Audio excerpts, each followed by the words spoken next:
राधे राधे दोस्तों, कैसे हैं आप सब? आज की कहानी है मीठी मीठी बातों से मारने वाली बहू। वाड़ी, बस मुझे तुमसे यही कहना है कि मेरी मम्मी को भी अपनी माँ ही समझना, उन्हें सास मत समझना। दीदी का जब से विवाह हुआ है, उन्हें अकेलापन सा लगता होगा। तुम बिल्कुल अपनी माँ की तरह ही रहना उनके साथ में, प्रॉमिस करो वाड़ी। फोन पर दूसरी तरफ से वाड़ी ने क्या कहा होगा, यह तो नहीं जान सकती थी लतिका, पर अपने बेटे मयंक की फोन पर यह बात सुनकर उन्हें बेटे पर गर्व हो आया। वाह, कितनी अच्छी बात कर रहा है उनका बेटा। गर्व से सीना चौड़ा हो गया, आंखों में चमक उभर आई। 1 महीने के बाद ही तो मयंक का विवाह होना था। वह वाड़ी से प्रेम विवाह कर रहा था। मयंक ने जब माँ लतिका को पहली बार वाड़ी से मिलवाया था, तो वाड़ी तो उन्हें पहली नजर में ही पसंद आ गई थी।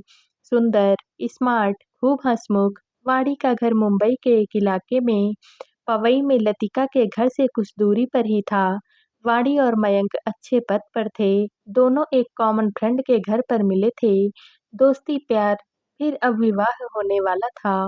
वाड़ी अपने माता पिता की इकलौती संतान थी। लतिका की बेटी सुनैना का विवाह 2 वर्षों पहले हुआ था। वह सपरिवार अमेरिका में रहती थी। लतिका और उसके पति विनोद बहुत उत्साहपूर्वक विवाह की तैयारियों में व्यस्त थे। वाणी लतिका से फोन पर काफी संपर्क में रहती थी।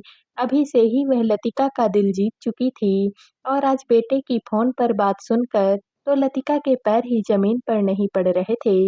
विनोद जैसे ही ऑफिस से आए, लतिका ने उनके साथ में बैठकर चाय पीते हुए मयंक की फोन पर सुनी बात बताई। विनोद ने कहा, वाह, तुम तो बहुत लकी हो। एक बेटी गई, दूसरी बेटी घर आ रही है। चलो अच्छा है, मयंक सचमुच समझदार बेटा है। लतिका का वाड़ी को बहू बनाकर लाने का उत्साह और भी ज्यादा बढ़ गया था। वह तो दिन गिन रही थी, कब बहू आए, कब बहू आए और उन्हें अच्छा सा साथ मिल जाए। कुछ महीनों से उनका स्वास्थ्य भी ठीक नहीं रहता था और वाड़ी बहू बनकर आ भी गई थी। घर की दीवारें जैसे चहक उठी। लतिका ने खुले दिल से उस पर स्नेह की वर्षा कर दी। पहले ही दिन वाड़ी उनसे लिपट गई।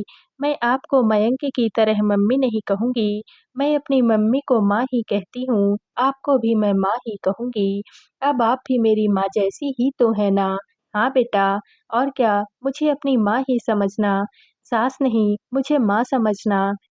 यह सास बहू का रिश्ता ना मुझे भी कुछ डराता ही है। हम माँ बेटी की तरह से ही रहेंगे।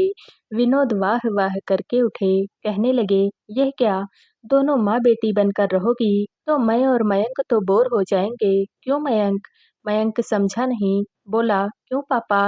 अरे सास बहू का कोई ड्रामा देखने को ही नहीं मिलेगा तो बोर नहीं होंगे। मयंक हंस पड़ा। वाड़ी ने इतरा कर कहा, नहीं पापा, आपको सास बहू का कोई भी ड्रामा देखने को नहीं मिलेगा। ये मेरी माँ है, सास नहीं। ओह मेरी बच्ची।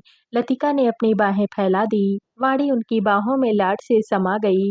सुनैना हंसती हुई यह दृश्य देख रही थी, जो वाड़ी के लिए अमेरिका से आई हुई थी। बोली, यह तो बहुत अच्छा है, अब तो आप मुझे याद ही नहीं करेंगी। वाड़ी ने कहा, अरे नहीं दीदी, एक घर में दो बेटियां भी तो होती है ना, माँ के लिए तो सब बराबर होती हैं, है ना माँ? लतिका तो ऐसी लाड दिखाने वाली बहू पाकर निहाल थी। फौरन उसने हाँ में सिर हिलाया। हंसी खुशी के माहौल में 1 हफ्ता खूब शानदार बीता। फिर दोनों 1 हफ्ते के लिए हनीमून पर चले गए। वहां से भी वाड़ी लतिका को माँ माँ करके लगातार संपर्क में रही। लतिका बहुत खुश थी। जिस दिन मयंक और वाड़ी घूमकर वापस आए, वाड़ी ने घर में घुसते हुए अपने बैग जमीन पर पटके और आराम से वह सोफे पर पसर गई। ओह माँ, थक गई, चाय चाहिए। रात के 8 बज रहे थे। सुनैना का पति राजीव विवाह अटेंड करके लौट चुका था। वहां उसके माता पिता भी राजीव और सुनैना के साथ में ही रहते थे। लतिका ने कहा, पर बेटा, अब तो खाना लग ही गया है, तुम लोग फ्रेश होकर खाना पहले खा लेते, चाय बाद में पी लेना। नहीं माँ, मेरा चाय पीने का मन है, बना दो ना। वाड़ी ने इस तरह से कहा कि सुनैना को हंसी आ गई। उसने लतिका को देखकर आंख मारते हुए कहा, आपकी दूसरी बेटी के लिए मैं चाय बना लाती हूँ। चाय आने तक वाड़ी फ्रेश भी हो चुकी थी। मयंक भी सोफे पर पसरा हुआ था। लतिका मयंक से ट्रिप के बारे में पूछती रही। विनोद भी आ गए तो सबने खाना खाना शुरू किया। खाना देखकर वाणी ने कहा, माँ छोले तो ठीक हैं, पर यह आलू गोभी, माँ मेरा दिमाग खराब हो जाता है आलू गोभी को देखकर। लतिका चौंकी। ओह, पसंद नहीं है क्या तुम्हें? ना माँ, बिल्कुल भी नहीं, मुझे यह टिफिन में कभी भी मत देना। विनोद ने कहा, तुम्हें ऑफिस में टिफिन चाहिए? मैं और मयंक तो ऑफिस की कैंटीन में ही खा लेते हैं। लतिका के ऊपर सुबह खाने का काफी काम आ जाता था, उसकी तबीयत भी ठीक नहीं रहती। पर पापा, माँ तो हमेशा टिफिन देती थी। कैंटीन का खाना तो मैं रोज रोज खा ही नहीं सकती हूँ। लतिका के चेहरे पर कुछ सोचने के भाव आए।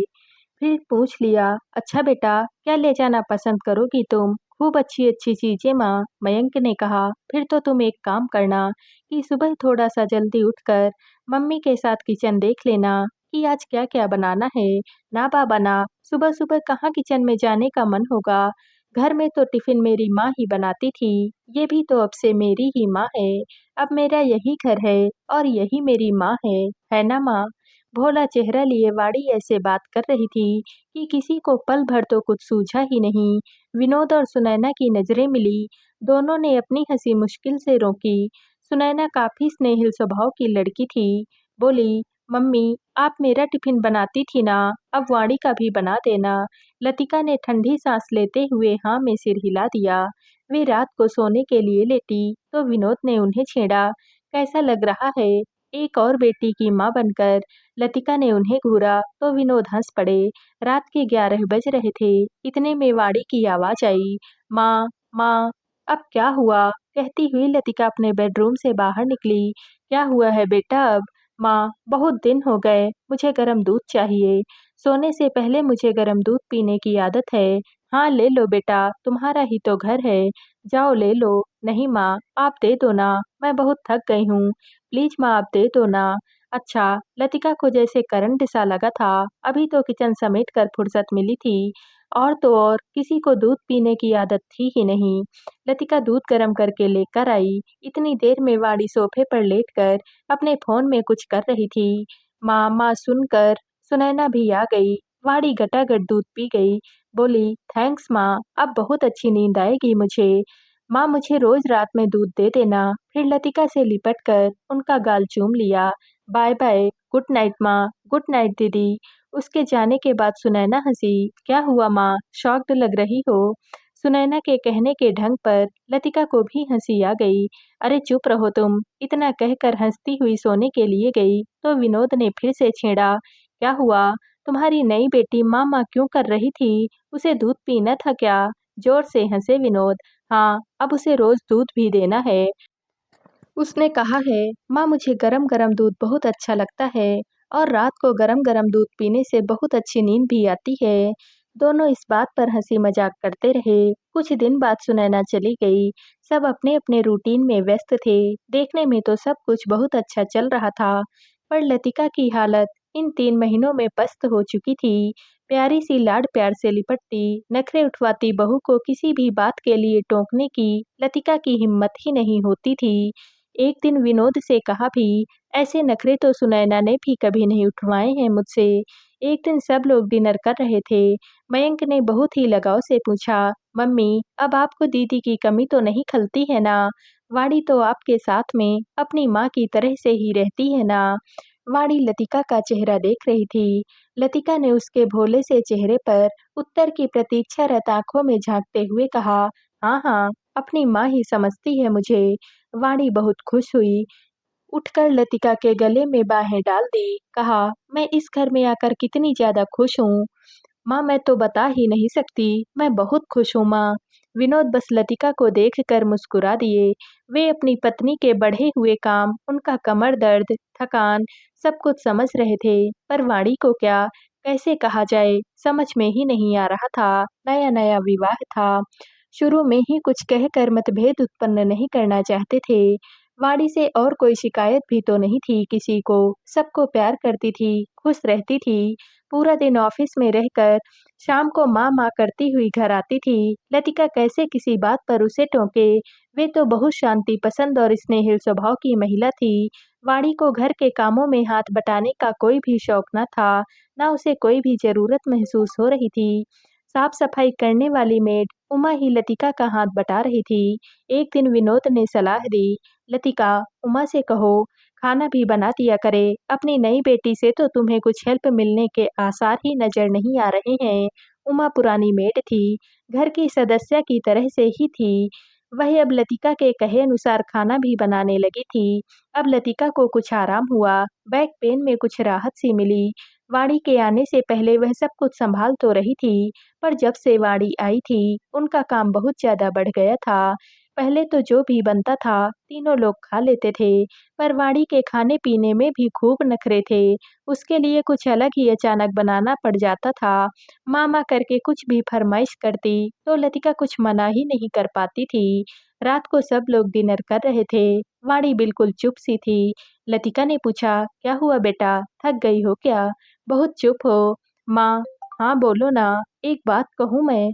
अरे बोलो ना, बात क्या है? क्या हुआ है? माँ, मुझे उमा आंटी के हाथ का खाना उतना अच्छा नहीं लग रहा है, पर वह वैसे ही बनाती हैं, जैसा मैं उसे बताती हूँ।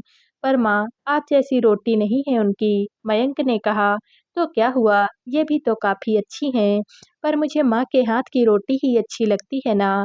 चुपचाप खा लो वाणी, खाना अच्छा है, मयंक ने फिर से कहा। पर वाणी तो अपनी तरह की एक ही बहू थी, बोली, माँ बस मेरे लिए 2 रोटी बना दोगी कल से, प्लीज। लतिका को धक्का सा लगा, क्या है यह लड़की, समझ में ही नहीं आया कि क्या कहें। वाणी ने फिर से कहा, बस मेरे लिए 2 रोटी बनाने में आपको तकलीफ तो नहीं होगी, है ना माँ? मयंक ने कहा, अरे चुपचाप से खा लो, जैसी बनी है ठीक तो है। एक तो तुम कुछ काम भी नहीं करती हो, क्यों माँ का काम बढ़ाती रहती हो? वाणी ने उसे घूरा, तुम चुप रहो, मैं अपनी माँ से बात कर रही हूँ। इसमें तुम्हें क्या परेशानी है? मैं और माँ बात कर रहे हैं ना।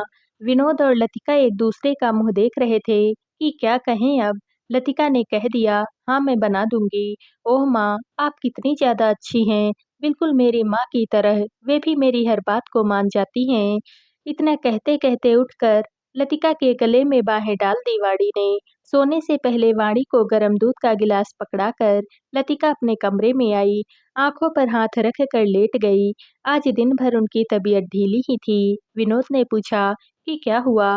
कुछ नहीं, कहती हुई वे मुस्कुराई तो विनोद हंसे।